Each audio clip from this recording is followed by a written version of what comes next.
This is Dave, and I'm here with Ethan, and together we are Dave and Ethan's 2000-inch Weird Al podcast, episode 201-inch. On this episode, we interview comedy writer Rob Kutner. It's Dave and Ethan's 2000-inch Weird Al podcast. It's a podcast about Weird Al. It's Dave and Ethan's 2000-inch Weird Al podcast. Seriously, the whole podcast is about Weird Al. Dave and Ethan's 2000-inch Weird Al podcast. You don't have to listen, but we're glad you are. Dave and Ethan's 2000-inch Weird Al podcast. Aloha, Ethan. Aloha, Dave, and I mean that in the hello way. How much fun was it to talk to Grammy Award-winning Jim Chemo West again on the last episode? It was pretty stinking majestic. I always love hearing from Chemo. He shared some really incredible stories and information, and it was so great hearing about the tour and this new album. I am so excited that our physical copies have finally arrived of his brand new album, available now at jimchemowest.com, of Wood and Spirit. I've been spinning my copy nonstop. And I've been spinning myself in circles nonstop until I get dizzy and throw up. I don't think you're supposed to do that, Dave. Don't tell me how to listen to music. Well, anyway, Dave, from all of us here at Dave and Ethan's 2000-inch Weird Al podcast, I wanted to wish a very extra special, pretty stinking majestic happy birthday to Weird Al's film UHF. Yes, happy 34th birthday, UHF. And what about that special birthday from Monday? Oh, I'm so embarrassed that you had to remind me. From all of us here at Dave and Ethan's 2000-inch Weird Al podcast, happy birthday, Ruth Buzzy. Yes, happy 87th birthday to Ruth Buzzy. But I believe Monday was also the birthday of someone whose name starts with D-A and ends with Rossi. Oh yes, how can I forget? Monday was the birthday of Italian soccer player Daniel De Rossi. From all of us here at Dave and Ethan's 2000... Are you kidding me? There was someone else. Whoa, what are the odds of that? Pretty good if you ask me and Daniel. Anyway, moving on to... let's see. It appears, Dave, you celebrated a birthday recently. How was that? I knew you wouldn't forget my birthday. Yeah. Oh, but it was great. I spent the whole day at that new amusement park, Tool Town. Tool Town? How awesome! Yeah, I really wanted to go to the History of Refrigerators Museum, but they were sold out. Oh man, they're always sold out. Well, anyway, Dave, happy birthday from all of your much, much younger friends and listeners here at Dave and Ethan's 2000-inch Weird Al podcast. Congratulations on being born a really, really long time ago. Hey, watch it with those getting old jokes. Oh, don't worry, Dave. I'm not going to make any age jokes because I just genuinely feel bad about how old you are. Thanks. Of course. And I also don't want to contribute to your age-related hearing loss from hearing all of these hilarious jokes about how old you are and how you fart. Oh boy, that sound means we have a voicemail on our 347 Spatula Hotline, the official hotline of Dave and Ethan's 2000-inch Weird Al podcast. All right, intern Frank, take it away. Dave and Ethan, it's UHF and Chloe. We just wanted to wish you a happy 200th inch. So exciting. Chloe, would you like to add anything else? You're basically the third co-host of the podcast. What are you doing? Oh, okay. That's better. Goodbye. Jeff and Chloe, thank you so much for calling in, wishing us a happy 200-inch. And we cannot wait to have both of you on the podcast again real soon. Ooh, another voicemail on the 347 Spatula Hotline. All right, let's hear this one. 200. 200. Happy 200th episode. From Adriana Yukovich. Jeff Nustera, a.k.a. UHF. And Scott. Sorensen. Scott O'Brother. Yay. Scott O'Brother. Scott. Okay, bye. Well, thanks again, Jeff. And thank you, Adriana and Scott. They do know that this is our 201st episode, right? Whoa, is that another spatula message? Hey, Dave and Ethan, this is Metal Ow, a.k.a. Chad Kelson, and I just wanted to call and congratulate you on 201 episodes. I can't believe you made it that far. 201. Wow. Well, thank you, Metal Al, for the congratulatory call. As you've done for each and every episode so far, we cannot wait to hear what you have to say for episode 202-inch. But once again, thank you so much to Chad, Jeff, Chloe, Adriana, and Scotter Brothers for the awesome congratulatory calls.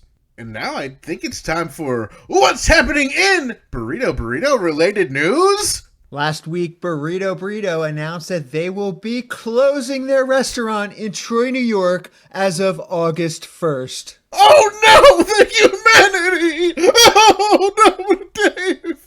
All right, calm down, Ethan. Before you spill too many vegan tears, I'm excited to report that Burrito will be moving its operations to Wizard Burger in Albany, New York. Wow! Woohoo!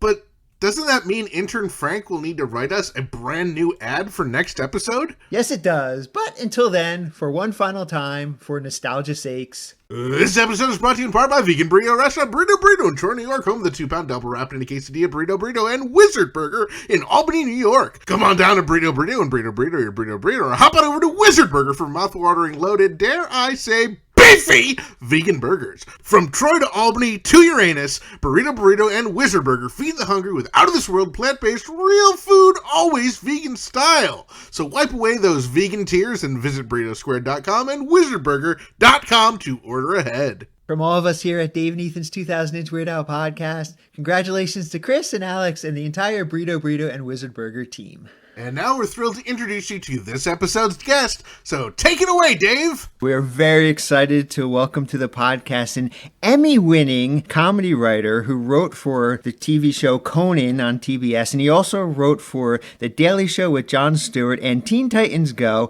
and most recently he's the author of Snot, Goblins, and Other Tasteless Tales, which just came out on July 25th.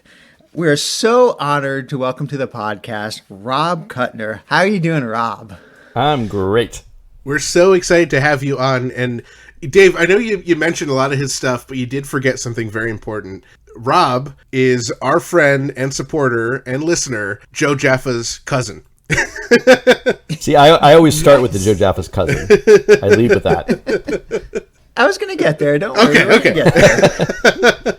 Buried the lead. No, because I mean, Joe, of course, is a huge Weird Al fan and a great friend of ours and listener of our podcast, and he was the one that actually connected us. So that was really cool, and so thank you, Joe, for connecting us with Rob. And Rob, you've got quite a connection yourself to Weird Al, which we're definitely going to want to get into. That's for sure. Oh, I thought we were just interviewing him because of his connection to Joe Jaffa. Yeah. We're just going to go over the family tree right now. I have a diagram. Right? Joe is your cousin? Yeah. Is that correct? Okay, awesome. So you've known him for quite a while. I think he's my second cousin, I believe. Oh, he's a second cousin. He's not a first cousin. Maybe once removed. But that's his fault. Absolutely. Well, we have a lot to cover, Rob. Dave mentioned you have a brand new book, and I can't wait to talk about that. But first, I think we need to talk about how you got started in your career. How did you become a comedy writer? Well, the very first stage was being super annoying to everybody in school because I was always, I was described as a little bit like the Matrix. Like I just saw funny things that no one else did, and I would laugh at them and comment on them like in the ether. And I'd be like, whoa, joke. So I always had a humorous sensibility, and I got into writing just as a sort of a fun thing. I think in junior high and high school, I used to make funny cartoons, even though I'm a terrible drawer and stuff, just to make my friends laugh. And then I went to college, and I wasn't thinking about this as a professional thing. And then pretty late into college, I applied for an internship at Mad Magazine. Did not get it, which is ironic because I worked for them later on. But I didn't get it. But I enjoyed putting the samples together, the submission so much. I was like, this is really fun, and I just started imagining that as a job, and it suddenly took over. And I looked around and realized that all the extracurriculars I was doing in college were comedy or humor related in one way or another. And I was like, I think the universe is telling me something. So I eventually moved out to Los Angeles, and I was writing with a partner, and I don't know how detailed you want the story to be, but like a lot of writers starting out, you try a lot of different things. So I was writing some sitcom scripts. I was writing screenplays, I was entering contests, I was trying to find an agent, all this sort of thing, taking classes. And, the thing that eventually paid off was that my writing partner got a job as an internship on a comedy channel with a chat, which would have like a celebrity guest. It was like a fake news show, and it would have like a celebrity guest on each week. And this celebrity was Dennis Miller, and this is Dennis Miller before he was sort of like more on the right wing. And he was like, when he had this HBO show, he's pretty very like libertarian point of view, and that show was really well done. And so my friend got an internship on that. My friend met Dennis, and Dennis hired him to be on his show, and then my friend introduced him to me and opened the door for me to sort of submit some jokes as a freelancer to them. And I was really bad at it. I was just really sucked at writing these jokes, but I liked Dennis's work on SNL and his comedy albums, and I really hammered away at it. And they looked at my jokes, but they didn't ever buy any. But then, after about 2 years of this, I gotten a lot better at it, and he got moved up, and so I was brought in as a writer's assistant, which is like in TV is sort of like sometimes kind of an apprentice job where in the really nice shows they'll sort of promote you from within if you've like earned your time there. So so they moved him up, and they brought me in as a writer's assistant, like a secretary of the writers, and I was writing jokes, sort of unofficially for them sometimes, but I was there for a couple of seasons, and I got better at it, and I got the voice of the show down, and I got stuff onto the show. And when they had an opening in the writing staff, he promoted me. So so that was my first job on Dennis Miller Live way back. And then through some connections and through some more writing samples and a bunch of stuff, I ended up getting a job on The Daily Show with Jon Stewart and moved to New York for that. And, you asked how I started, so I can stop now. I'm going to leave you that cliffhanger. No, that's incredible. I mean, going from Dennis Miller to Jon Stewart, that's incredible. I mean, it's a big, political shift, too. It's pretty interesting, too. Yeah, it's like I got the bends, I think. Right. And then you spent quite a lot of time at The Daily Show. I know IMDb says 1,027 episodes that you worked on. I don't know if that's accurate. I don't think IMDb can't really handle late night people because it's the quantity is too much. But basically, I was there for about 7 years when the show was really starting to take off during the Bush administration, and then a bit into Obama, and then I kind of got a little bit burned out on that stuff. You have to watch a lot of Fox News for that job. Right. Yeah. Not good for the soul. So I was looking to do something a little bit lighter, and this is when the Tonight Show, Conan O'Brien was taking over the Tonight Show in LA, and my wife and I had wanted to move back to LA from New York, and so I applied for that show, and then I ended up on the ill-fated Conan show. Right. Right. Moved out here for that family with my family and a new baby, only to have that flame out, and then fortunately they hired me for the TBS one after that, which I was on for about 9 years. Yeah. You said the ill-fated, and it's sort of like this weird mark on late night TV, the whole thing with the Tonight Show, and the way Jay Leno was acting, and do you have a hatred for Jay Leno at this point? Is that just how everyone felt, or was it more politics? It's been a while. Yeah. And I mean, I think I have a certain I don't really respect him that much as a comedian. I think he actually started out as a really sharp comedian and stuff like that. I think he's just becomes sort of hacky and middle brow and that sort of stuff. I thought it was a very uncool move that he did with that particular thing. But with some age and some wisdom, I also am maybe Conan wasn't the best fit for 11:30 in the end, and the thing he did on TBS was way more his speed, that sort of thing. So I don't harbor the resentment, I would say. Okay, so there's no dartboard with Jay Leno's chin on it. I've taken it down. Okay. It was such an easy target, though, to that chin. You almost couldn't not hit it. Right. I'm always curious about comedy writers who write for these late night shows, because my understanding, and I'm not in the business, so maybe it's totally wrong, but you can let me know what's going on here, is that you just basically are writing jokes all day, and you're just submitting jokes all day, and maybe they might use one every once in a while. Is that my perception of the comedy writing business accurate? It's not that dire.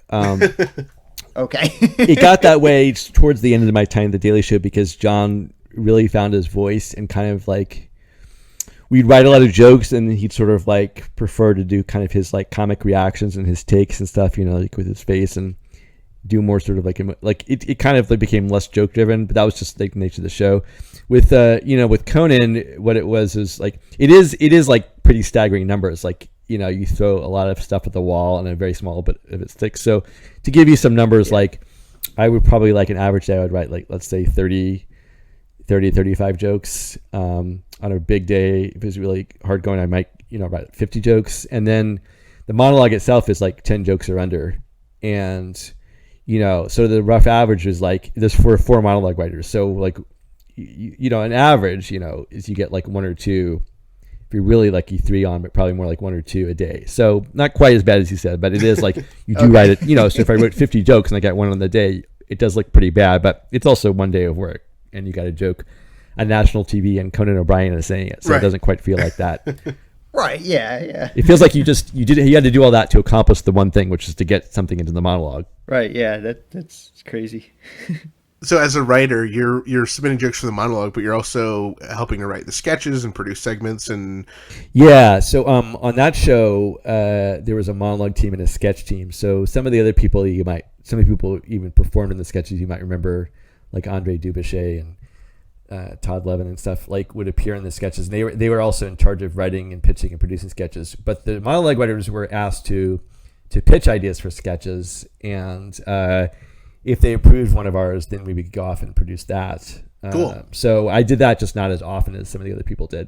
And then as far as like the actual interviews that Conan does, are you writing any of that?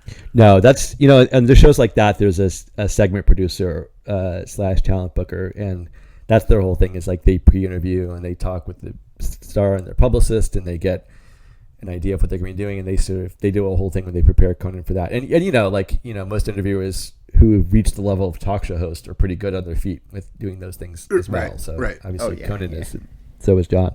Oh, for sure, yeah. Well, as we've taken a pit stop at the point of your career where you're writing for Conan, there's something pretty fantastic that we would love to ask you about, and that is when Weird Al appeared on Conan. Can you tell us a little bit about that? I told you we would never talk about that. No. Yeah. So what happened was when you're expected to pitch things every night, we had a pitch meeting after the show was over and bringing ideas. And also sometimes when you're writing a monologue all day, you may not have as much time to research ideas. So I'll look anywhere on the internet, just to get ideas for like what could be an idea. And I've been pretty active on Twitter for a while. And you guys remember Twitter? Let me tell you a story. The old days. I was active on Twitter before it was Club Penguin for Nazis. And I don't know how exactly it happened, but somehow Al and I became Twitter friends. I think there was an early period in Twitter when I think some famous people were kind of joining it and just kind of following a lot of people, or maybe he was following a lot of people in comedy. I don't know what it was. But I just noticed that we were Twitter friends, and I don't know exactly how the idea came about, but I think I just traded a few jokes with him, and I think this is about the time when Mandatory Fun was coming out. So he was like, he was back on one of his mini ascents. He was back on the rise in a big way again with that. And I was really thinking about him and stuff like that. And I really don't know how the idea came to me, but I was like, Conan. So when Conan moved from the Tonight Show, he took his old late night theme with him. He has that, and then there's the Tonight Show, and then he wrote his own new themes. He wrote a whole new theme song for the Conan show.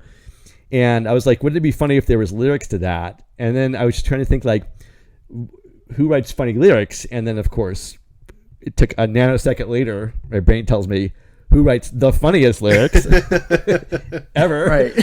So I took this real, it was a bit of a chance. And so I kind of like ran it up the flagpole, and they said, well, we'll see. The pitches take a long time to approve, and there's a lot of layers and stuff. And they said, well, that could be something. So I was sort of mildly encouraged. So I went back to Al, and through a DM, I said, would you like to be part of this bit where you write the lyrics for Conan's theme song? You come on and perform them. And he's like, sure, I'd love to do that. I haven't really actually done Conan before. And I was like, what? You want to talk about a Venn diagram, right? Right. The fan bases, the fandoms of Conan and right. And I think it was just because, like, I don't know why, but like somehow maybe just because Al had been a little bit off the radar for a couple of years, And so I think Conan hadn't been sort of paying attention to him, so he wasn't really aware of him, and I think he didn't even know about the new album stuff coming out. So he says that sounds great, and then I don't remember how exactly like we presented it, but I got his agreement, and we talked about dates, and then I presented it to them, and then so then the top brass said, yeah, let's give it a try. Conan said, let's give it a try. So then it was pretty straightforward from that point on. Like Al came in, and actually this is when Joe was an intern on the show too. So cool. And so we got to hang out with him and stuff. Al came in with some lyrics, which were amazing.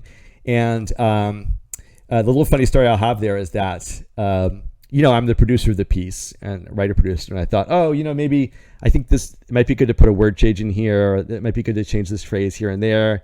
And I sort of presented that to Al. And I got to admit this, I'm embarrassed to admit this, but a little part of me was like, I kind of wanted to like there to be co-writing song credits for me and Al Yankovic somewhere. I'm not gonna lie. And also, you get paid. You get ASCAP, the music royalties. You get a little more money, not a lot, but it was really more the first thing. Like just to imagine that place in history. Right. So I presented to him, and Al said, "Nope, I don't think that works, and I don't think that works." And here's why. And he showed me, and I was like, "Oh, you were the master." You dare question Weird Al? I know, right? What was I thinking? But then it was then he rehearsed it, and then I have to say, like, this was really cool because Conan is very like open to all kinds of comedy. As I said, Al wasn't really on his radar, and I think he was probably thinking of like earlier career stuff, and he wasn't really thinking of him as being, he hadn't done a lot of like parodies for a while, so he was at that moment.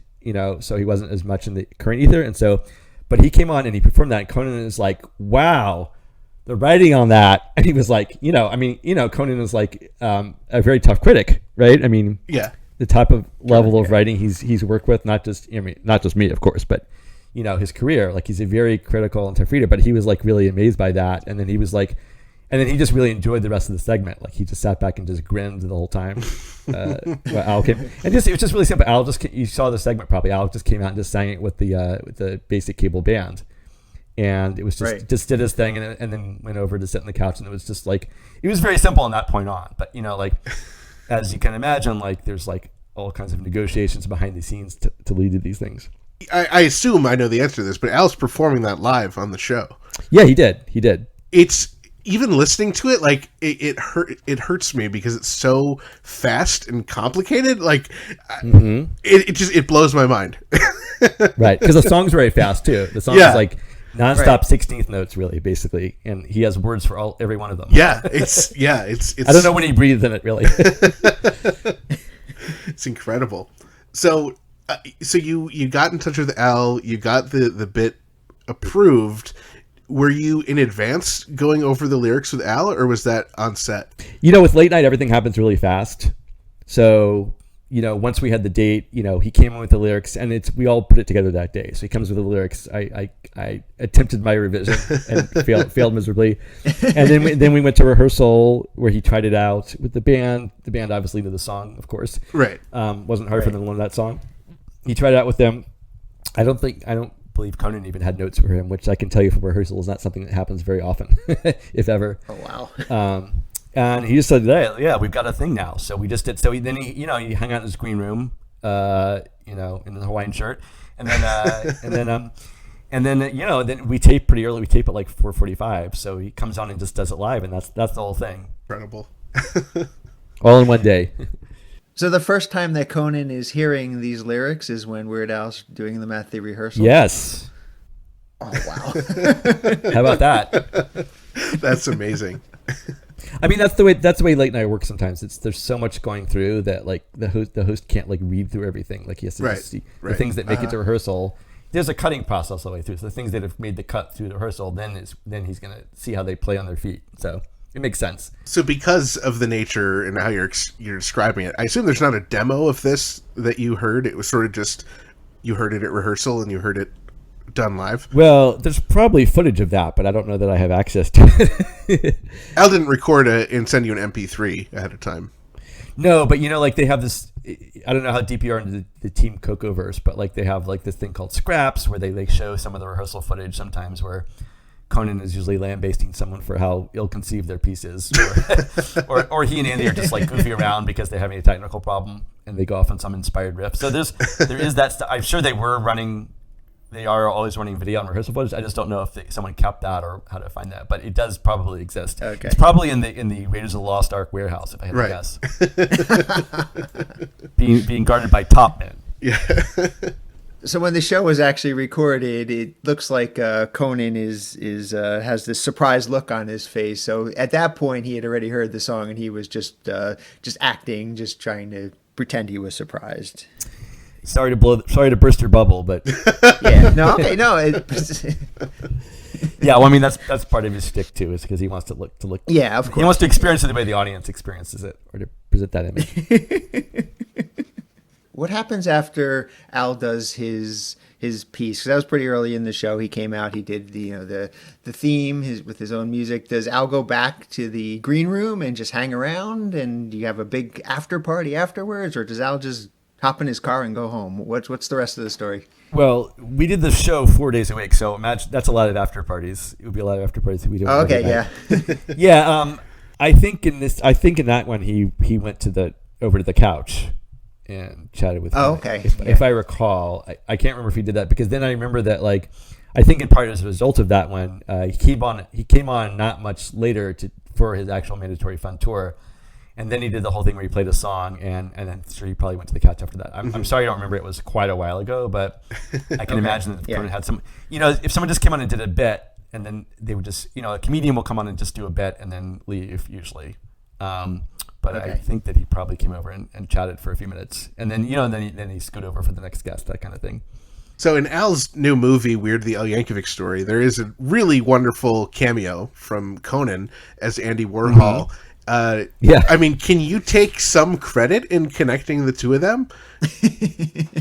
I mean, I think, well, like I said, like he really won Conan over with that, and then he wanted to have him on for Mandatory Fun, and then I think you could say that I guess you could say in a way I kind of reintroduced him, if that makes sense. Yeah. Or got Al back on his radar. So I'm going to take full credit for that, and I'm going to also take a cut of Conan's acting salary for you. Excellent. Rob, I want to talk about some of these amazing books and projects that you've been working on over the years. Go for it. You put out a book called The Future According to Me. Would you mind telling us a little bit about that? Yeah, that was an editor. So Amazon, when they were kind of getting into the whole Kindle, when they introduced the Kindle, and it was kind of a new thing, they were commissioning some original works to kind of get some attention in the marketplace. And this editor reached out to me and said, do you want to do it was like in sort of novella. Do you want to do they called it a Kindle single, so like a little, bite-sized book. They said, do you want to do a little humor book for us? And I was like, sure. That sounds cool. It was kind of like newer technology then, and it would just be digital only, so you wouldn't be waiting with a book you wait like a year or longer for it to even come out. So everybody can download it. It was like 99 cents. So that sounded fun. And I think what it had come from me was I'd sort of developed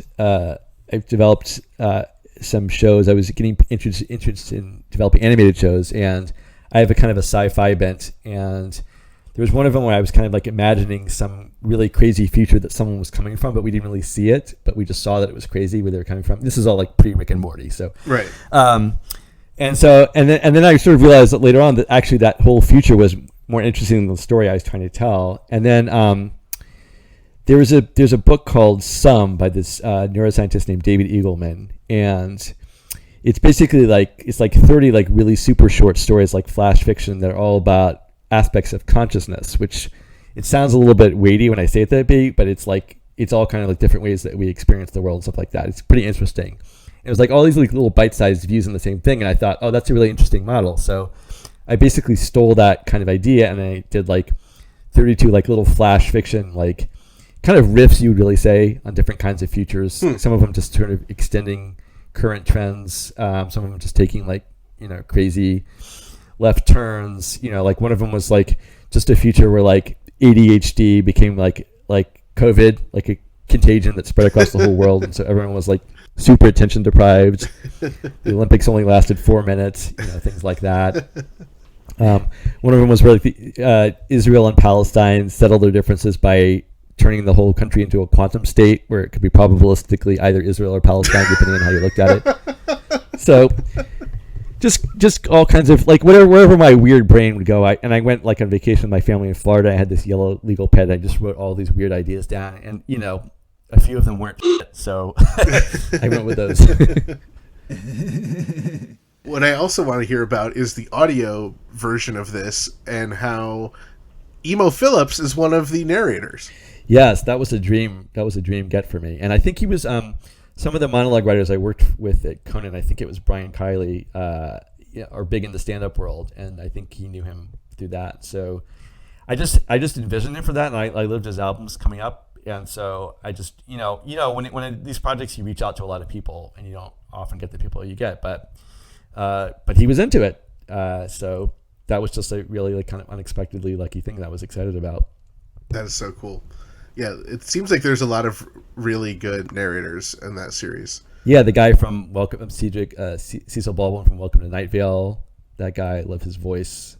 Very much in my vibe too. That kind of thing. One of the members of the Go-Go's I did a different project with before. It was a very distinctive voice. That was fun to kind of find people for.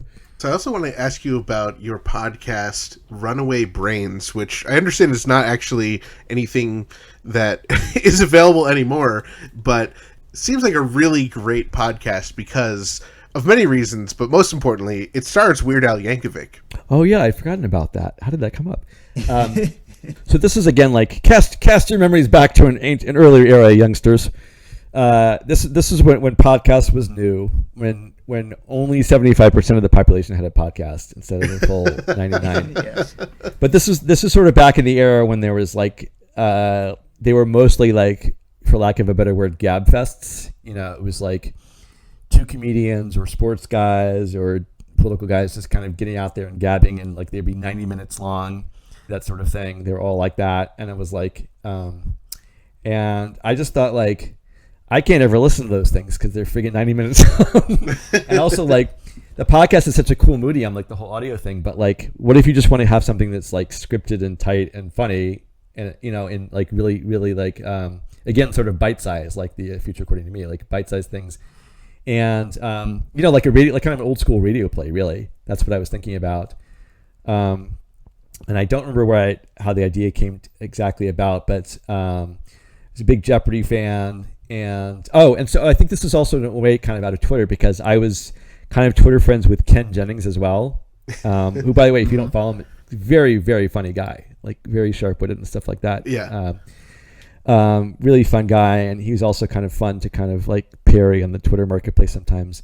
But I had this idea for you remember he famously went on Jeopardy against Watson, the IBM computer, Right, yes. many years ago. This is Yes. weird in this era of AI now to talk about this.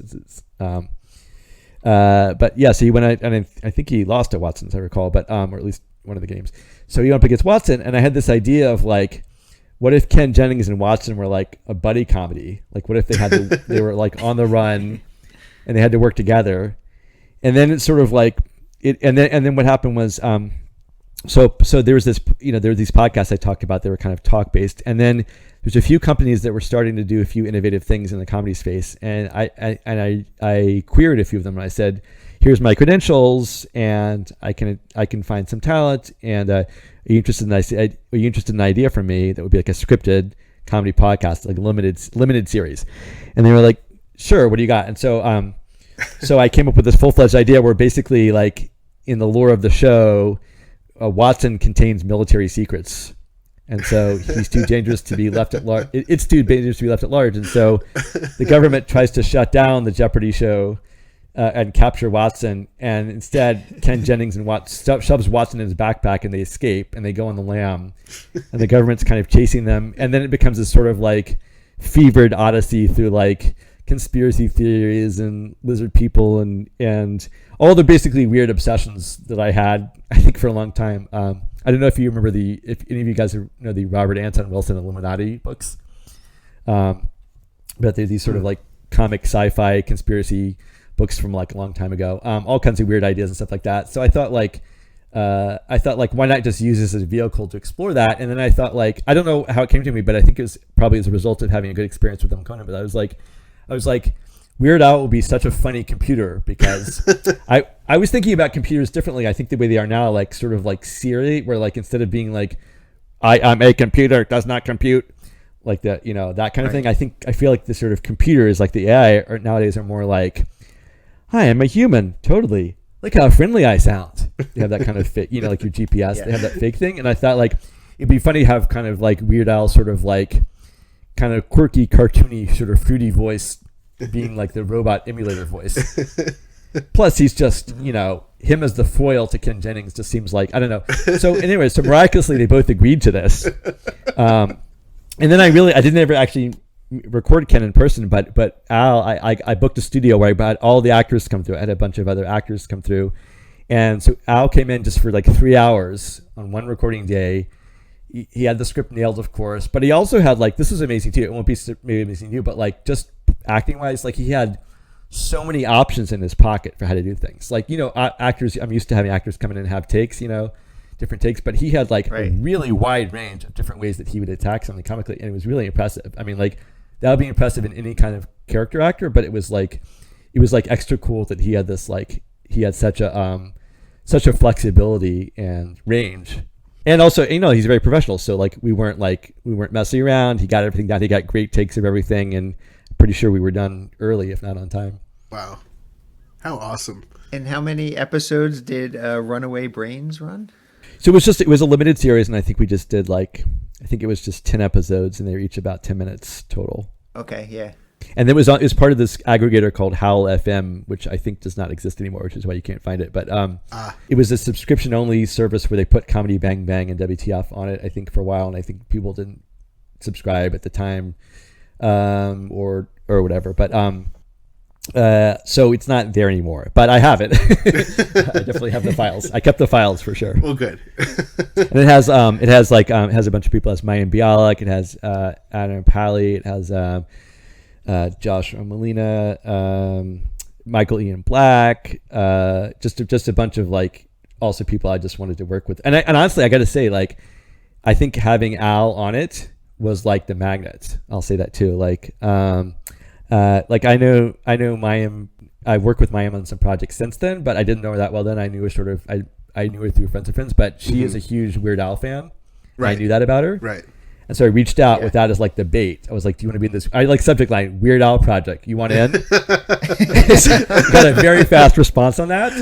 And I have to say, I think it actually was kind of like what I used to attract some of the other talent that I didn't have any connection to. Because it's like everybody would love to work with him or to be like affiliated with him. Even some of the people who helped out, like the guy who made the cover art for it, like is a very talented artist named Jason Moore, who I work with on stuff.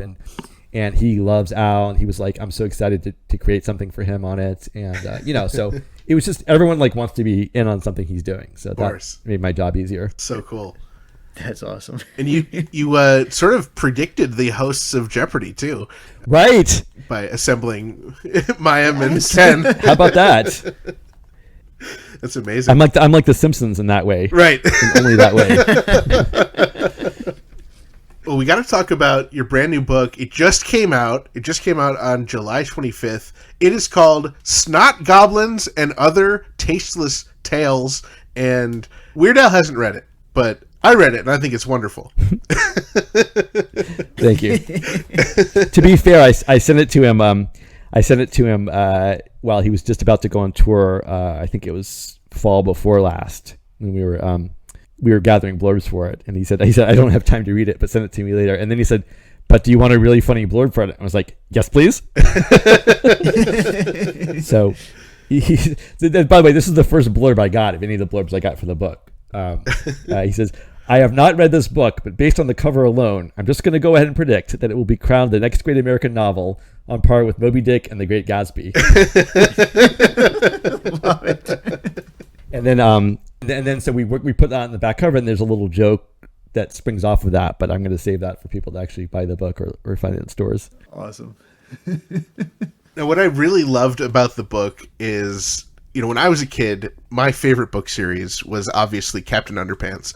I was the right age, the right time when that came out, and I feel like Snot, Goblins, and Other Tasteless Tales would absolutely have a spot on my 10-year-old Ethan shelf, because it is just, there's grossness, there's humor, there's irreverence. I think it's really a fantastic book. Do you want to tell us a little bit about some of these stories and your process? Yeah, I think, by the way, that's like the highest compliment you could pay me, because that was exactly the target of it. I'll tell you the exact origin story of it was, and Captain Apprentice is 100% spot on, because so my daughter is now a teenager, but when she was in third grade, so you remember, do you guys remember, I hope your audience does, from the Captain Underpants book, in one of the books, it presents a whole rubric of how you can come up with your Captain Underpants code name. Yes. It's like, if your first name begins A to K, then you're, Booger. If your middle name is this, then you're, Booger Poopy Pants. Like, you came up with a code name that was one of these disgusting combinations of Dave Pilkey words. That was so popular and so like out of control that the third grade teacher had to like ban Captain Underpants names. So they could say, no Captain Underpants. And I was like, if you're going to be a children's author, that is the target you want. You want the thing that is so irresistible and the authorities don't like it enough that they have to like name it in the ban. Like, so that was sort of like, that was always been kind of a burning passion of mine. And then like I said, I wrote for Mad Magazine a couple years ago, and I ended up collaborating on a couple of things with an artist named David DeGrand, who also illustrates like SpongeBob comics and Simpsons comics and the show called Death Hacks. He does all kinds of stuff. He has a very distinctive style, which you'll see you see on the book. And he was approached by people looking for kids graphic novel ideas from him, and he and I really worked together. We have very similar senses of humor. And so he said, "You got any ideas?" And I was like, "Well, let's see." And then he says he just said what about I love that this is a creative artist race. He said, what about like just stories that just go for the gross, like the grossest things, just gross people out. But kids love that. And I was like, oh yeah, they do love that, don't they? And I was thinking about the Captain Underpants stuff. Yeah. And then I think he had like one or two ideas. He's like, what about, I think he had the idea Snot Goblins. He said, what about a book of gross stories called Snot Goblins?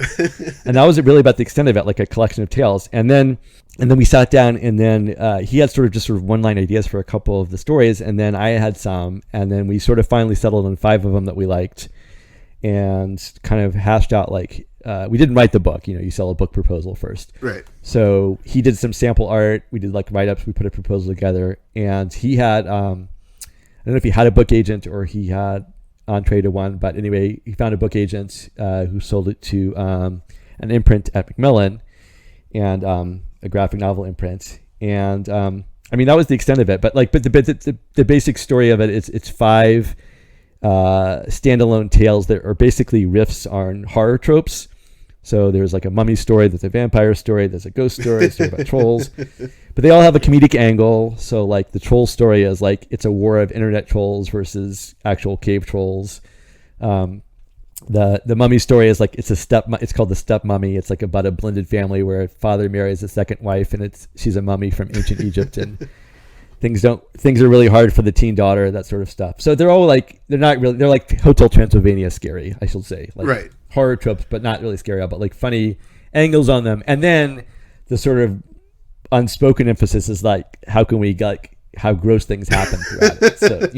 So like in the Egyptian story, like the step mummy's the stepson is like a little mummy too, and they eat disgusting Egyptian foods, which were actual real things from Egypt, like oh really, fermented fish innards was a thing you would eat, things like that. That's like natural grossness. And then we would just look for the opportunity wherever else we could, like Snot Goblins. Snot Goblins is like little creatures that come out of your nose, and they're all are secretly, they're like sentient snot creatures, and they have this big plan to take over the world and return it to the primordial snot puddle, which they call the mucus galactus.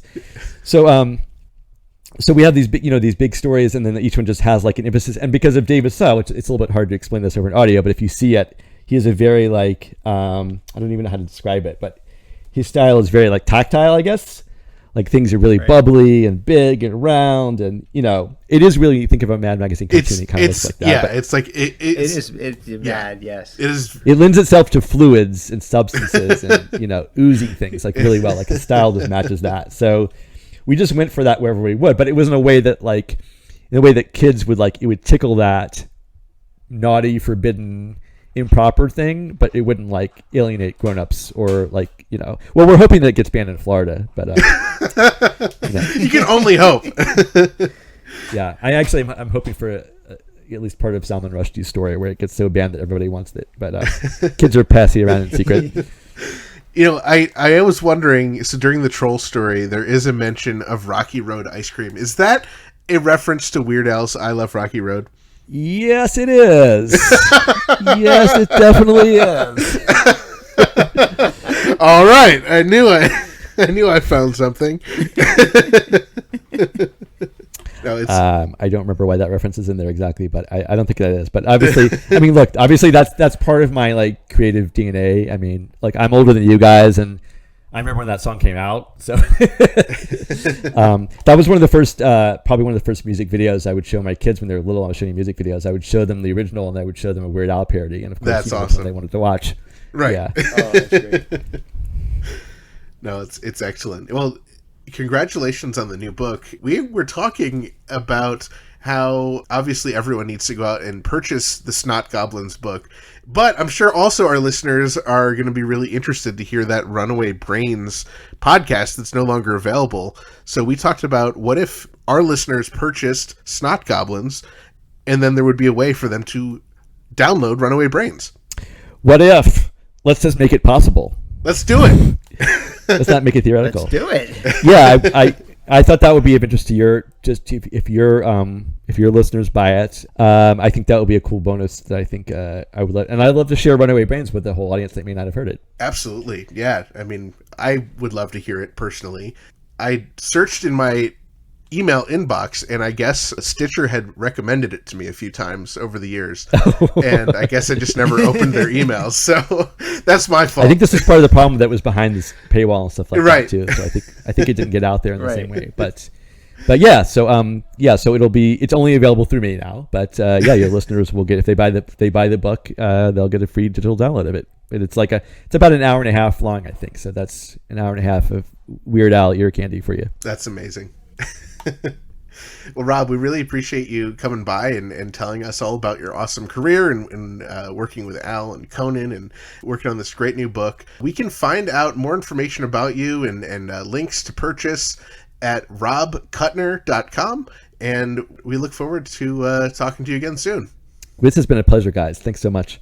Once again, we'd love to thank Rob for joining us, and thanks to cousin Joe Jaffa for putting us in touch with Rob. You can visit Rob over at robkutner.com, at Apocalypse How on Twitter, and at Rob Kutner on Threads. And be sure to check out and follow the fantastic and also Weird Al superfan illustrator David D. Grand to see his work and some hilarious drawings he did to promote Snot Goblins. You can follow him over on Instagram at David D. Grand and at dgrandland.com. Don't forget to take advantage of Rob's special offer for our listeners only. If you buy a copy of his brand new book, Snot Goblins, he will send you the digital files to his scripted audio series where Weird Al voices IBM's Watson. To take advantage of this offer, after you purchase the book, make sure you email our intern Frank at frank@2000inch.com, and we'll make sure you get those files. After the interview, Rob wanted us to clarify that after singing Conan's theme song, Weird Al did not in fact join Conan on the couch, on account of him running away in fear after revealing Conan's deadly secret. However, Al did, of course, join Conan on the couch during later, much more conventional and much less life-threatening appearances. Really? Again? Didn't we do this already this episode? Yeah, we did. But anyway, that sound means we have a call on the 347 Spatula Hotline. Let's hear it, intern Frank. Hello, this is David. And this is Henry. We're calling to wish Dave a happy birthday. Jeez, Dave, how many of these birthdays you gonna have?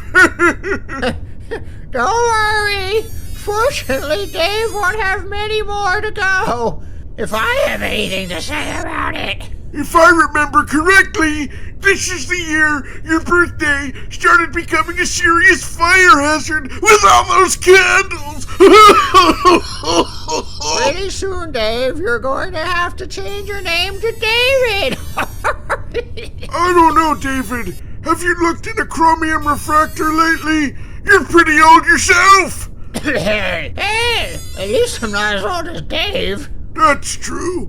From all of us here in the future, congratulations on being 1 year closer to being back in diapers, Dave. Seriously, can we get their number blocked or something? Oh no, I hope this isn't them calling back again. All right, let's hear it, Frank. Hey there, Dave and Ethan. It's your old pal Chris, the cartoon-loving geek from Canada. Well, I can tell by the old George of the Jungle-themed clock on the wall that once again it's time to celebrate Dave's birthday. Happy birthday, Dave, old buddy. Well, just like I promised you around the end of May, I got you something extra special. That's right. I got you 2 tickets to someplace incredible. And no, it's not tickets to the History of Refrigerators Museum. I really did try to get you tickets to those. I really did. But they were sold out for the year. Can you believe that? Well, don't worry. Instead, I got you 2 tickets to a place that's just as fun. But just like what I did with Ethan, I'm not telling you where it is. You'll just have to wait until it arrives in the mail to find out where you're going. And that's provided Frank stays out of the mail again, but you know what I mean. And just like Ethan, all I ask is that both you and whoever you choose to go with you have fun. Yeah, I'd go myself, but I can't. I've already got my hands full helping out a friend of mine as a part-time gorilla masseuse. In fact, I got to work on King Kong's lower back next week. Can you believe that? Well, that being said, you have yourself a happy birthday, Dave, and I'll catch you guys on the flip side. Oh, and don't forget to eat a lot of broccoli and drink a lot of beer. Oh, and Frank, if you're eavesdropping again, for the umpteenth time, no, you're still not getting any birthday gifts from me this year. Once again, you still don't deserve any. Especially not after you wore those shoes. You know what I'm talking about. That pair of shoes we told you not to buy, and yet you bought anyway. That particular pair of shoes that we told you not to wear, and yet you still wore them? Seriously, 27 times in a row we told you not to wear them, and you still put them on. Frank, seriously, just how stupid are you? Really? Well, that's it for me. Ciao, guys. Chris, thank you so much for the call. And Dave, I didn't know you went to Tooltown, the place where every nut is welcome, because Chris got you tickets. Oh yeah, I had to go try their famous ball peen hammer ride. Oh, and I could not miss the Hall of Ratchets and Journey into Insulation. Oh, Expedition Ever Ready was incredible. Did you get to check out 20,000 Creeks Under Your Feet, or Bob Vila's Astroplasters, or the Fixable Cruise while you were there too? I did. I hit those up right after I hit the universe of carpentry. What a great place that Tooltown is. Every nut is welcome. Well, Dave, who did you bring with you for your second ticket? Oh, you know there was only one person I could bring. The lovable, adorable Ruth Buzzy. But what about what Chris was saying about intern Frank? Seriously, Chris, do not bother. There's no getting through to Frank. I've been begging him down on my bended knees for years, telling him not to wear those shoes. From all of us here at Dave and Ethan's 2000-inch Weird Al podcast, especially Dave because it was his birthday, thank you for being our Weird Al admiring, cartoon-loving geek of a friend from Canada, Chris. And thanks for the tickets to Tooltown. What a great place. This episode is brought to you in part by Discover Darwin, promoting tourism in Darwin, Minnesota. Not only is historic Darwin, Minnesota beautiful, it's also raffly. Hey, Ethan, what are you doing tonight at 6 p.m. Twine Ball time? I don't know. Probably shaving someone's back for a wooden nickel? Why? Well, every Wednesday at 6 p.m. Twine Ball time, all summer long, Trouble's No. 2 restaurant and bar in Darwin is having a meat raffle. Meat raffle? Dave, why would you think I'd be interested in a meat raffle? You know I'm a vegetarian, right? Yes, of course, Ethan, but it's a quintessential Minnesotan bar tradition. I just thought you'd like to be exposed to some fine Minnesotan culture. That sounds horrible, Dave. I don't even know where to begin here. Oh, come on. Winning numbers are drawn from a bucket, or get this, sometimes a wheel is spun to determine the winners. Wait, does the wheel have numbers on it? Or is it just like meat stapled to a board, like the wheel of fish? Yeah, probably. Yeah, Dave, as unappetizing as that sounds, I gotta pass. Oh, okay. Well, maybe some other time. Remind me to ask you again next Wednesday. So visit Darwin, Minnesota on your next meaty expedition. Discover Darwin, more than just the twine ball. And after you visit Darwin, Minnesota, be sure to attempt to visit discoverdarwin.biz. Dave and Ethan's 2000-Inch Weird Al podcast is brought to you absolutely free thanks to our incredible sponsors Burrito, Wizard Burger, Jackson Scoggins, and Discover Darwin. Our podcast is also supported by everyone else in our Patreon family, with special thanks to our amazing close personal friend level Patreon supporters: Javier, Ron, Scott, UH Jeff, Mike, Matt, Kenneth, Gus and Alicia, Allison, Adriana, Ajax, Jake, Zeb, Zach, Dana B, Blair, Kev, and also thanks to Sheepdog David Grant over at Wolf and Wool Productions, and everyone else in our pretty stinking majestic Patreon family. If you enjoy our family-friendly Weird Al podcast, please consider supporting us at patreon.com/2000inch. There are awesome benefits like getting your name on the podcast, your own private RSS feed, which gives you early access to each and every bonus episode, and it gives you the self-satisfaction of doing something important with your otherwise pitiful, meaningless, snot goblin-like existence. And now would be a really good time to join if you have not joined already, because you'll be the very first to hear each and every one of our remaining brand new, ridiculously self-indulgent bonus episodes the second that they drop. And don't forget to check out our official merchandise shop over at shop.2000inch.com. All proceeds from purchases go directly towards supporting our fine podcast. We love hearing from our listeners and other Weird Al fans, so be sure to join our Facebook community at group.2000inch.com and visit our Discord server for even more riveting Weird Al and Red Rum Goody related conversations. You can find both of them linked on our website, as well as information about past episodes and guests over at weirdalpodcast.com or 2000inch.com. And while you are there, click on Ridiculously Self-Indulgent bonus episodes and follow along with our adventures on the unfortunate return of the Ridiculously Self-Indulgent Ill-Advised Vanity Tour, and click on Black and White and Weird All Over bonus episodes for our special series where we sit down with author John Bermuda Schwartz and he walks us through his first book, page by page and picture by picture. Keep up on new episodes, podcast news, and events by following at 2000inch on Facebook, Twitter, and Instagram. And be sure to subscribe everywhere you listen to podcasts so you don't miss a single episode. Not only does subscribing help the podcast, but if you don't, next time you go to the beach, you'll get sand stuck in your bathing suit, and then it will work its way into your butt, and then your butt will be like a clam, and it will make pearls, and there's gross, you don't want butt pearls! Plus, we also love it when we receive voicemail via our official patent-pending 27-hour-a-day podcast hotline, 347-SPATULA, as seen in the Illustrated Al. That number is 347-772-8852. Give it a call, and you might even hear your message in a future episode. Thank you once again to our guest, Rob Kutner, for joining us this episode. Thank you to Joe Jaffa, UH Jeff Nucera, Chloe, Adriana Yugovich, Scott O. Brother Sorensen, Chad Kelson, a.k.a. Metal Al, Chris Sear, our Weird Al admiring cartoon-loving geek of a friend from Canada, David, Henry, and thank you to Grammy Award-winning Jim Kimo West for our incredible podcast theme song. And thank you to Weird Al Yankovic, as this podcast most likely would not exist without him. And a big thanks to all of you, our loyal listeners, subscribers, Patreon supporters and sponsors, and everyone else who makes our podcast possible. Thank you as always for choosing David Ethan's 2000-Inch Weird Al podcast.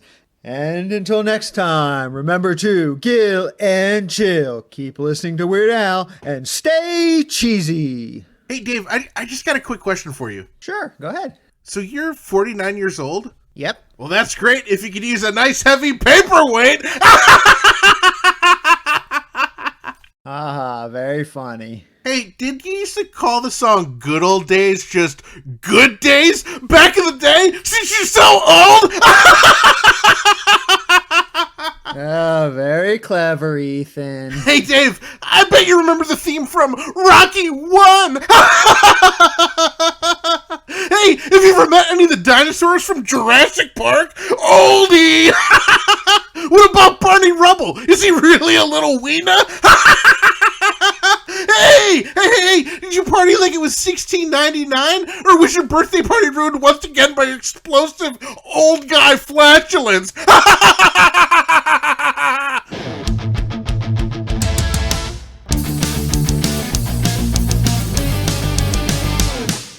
That was Dave and Ethan's 2000-inch Weird Al podcast, episode 201-inch. AARP cards accepted here.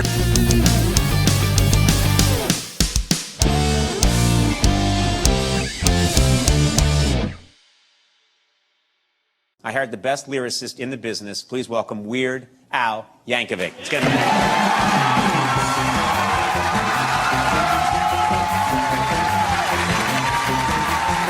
He's a late-night TV master with skin of alabaster. He's been awesome since the 80s and handy with the ladies. Tells his bosses where to stick it. He's Andy's meal ticket. Doesn't follow me on Twitter. It's okay, I'm not bitter. Gonna tell you more about him. But first I'll just say, hey, look at me.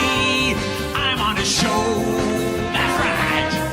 Only took 18 years. Guess he's just kind of slow. I remember this one time when Conan and I went camping. We were roasting weenies and then some guy walks in our campsite. Conan goes completely mental and rips the stranger's face off. Wears the face on top of his face and does this stupid dance while wearing this enormous diaper made out of baby kittens. And he does that creepy laugh that still haunts my dream to this day. Oh no, what have I done now? He said that I'd be sorry if I told a single soul, and I just told everybody right here on his own TV show. Man, I'm in so much trouble. Tell my wife and kid I love them. I better run for my life.